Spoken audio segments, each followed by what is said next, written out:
Following an earlier delay, at 7 a.m. local time, Putin finally spoke and warned his country would protect its sovereignty. The despot also reminded the West that Russia has modern weapons of destruction, saying, "I am not bluffing." He also insisted Russia would trigger a partial mobilization of reservists, all of whom will be conscripted to join the Ukraine war, after saying the West had crossed the line. He said, "I stress it is a partial mobilization. Only those in the reserves will be conscripted." British Defense Secretary Ben Wallace said Putin's invasion failed after the recent announcement of an escalation in the war. This morning, Putin announced that he would partially mobilize Russia's reserve forces. But what does this mean? The Russians entered Ukraine with about 180,000 troops, a very small percentage of their total army. By mobilizing part of its reservists, Russia will call in the remaining 2 million reserve fighters at home.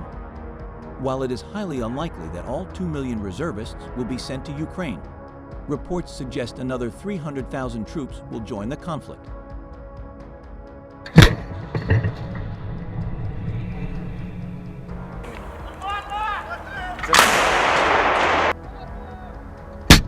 Ukraine's presidential advisor Mikhailo Podolyak criticized Putin's decision to announce a partial mobilization this morning. War is clearly not going according to the Russian scenario and therefore requires Putin to make a very unpopular decision to mobilize and severely restrict people's rights, he told Reuters.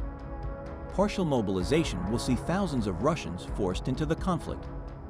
In announcing the call up to the army, Putin also responded to those in Russia who support the war but criticized the Kremlin for not devoting the necessary resources and personnel to an all-out battle.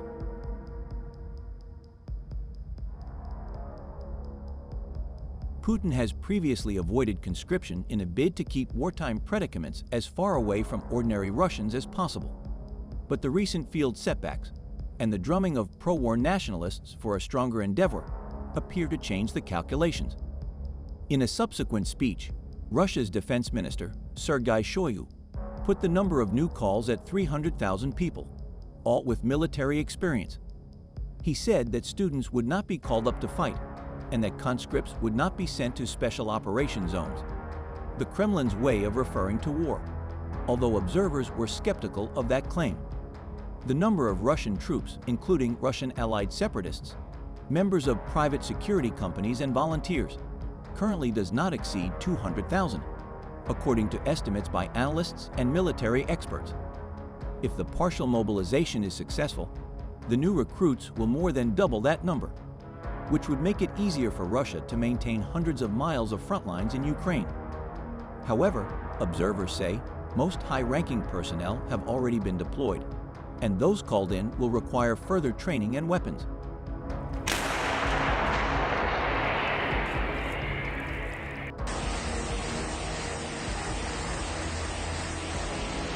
Putin said his main war goal, liberating Ukraine's eastern Donbas region, remained unchanged and announced his support for a hastily announced referendum on Tuesday that would make the occupied Ukrainian territory part of Russia.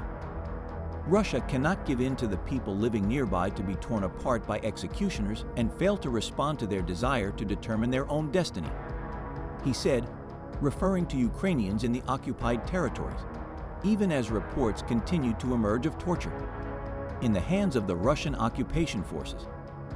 But Putin also made clear that the goal of his war was not just about territory or people, but rather competition for geopolitical power.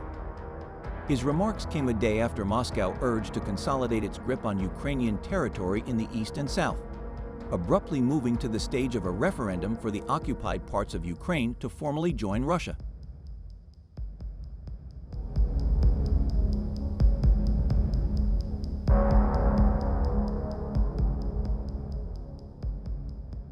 Russian proxy officials in 4 regions, Donetsk and Luhansk in the east and Kherson and Zaporizhia in the south, announced plans to hold a 4-day referendum starting Friday. Russia controls almost all 2 of the 4 regions, Luhansk and Kherson, but only a small part of the other 2, Zaporizhia and Donetsk. The scheduling of the vote, which appeared to be coordinated, follows rapid advances by Ukrainian forces, who have driven Russia from the northeast in recent weeks and carried out attacks in the east and south. Analysts say Russia has lost tens of thousands of troops, is struggling to recruit new troops, and is facing backlash, even from some allies, for the protracted and bloody invasion.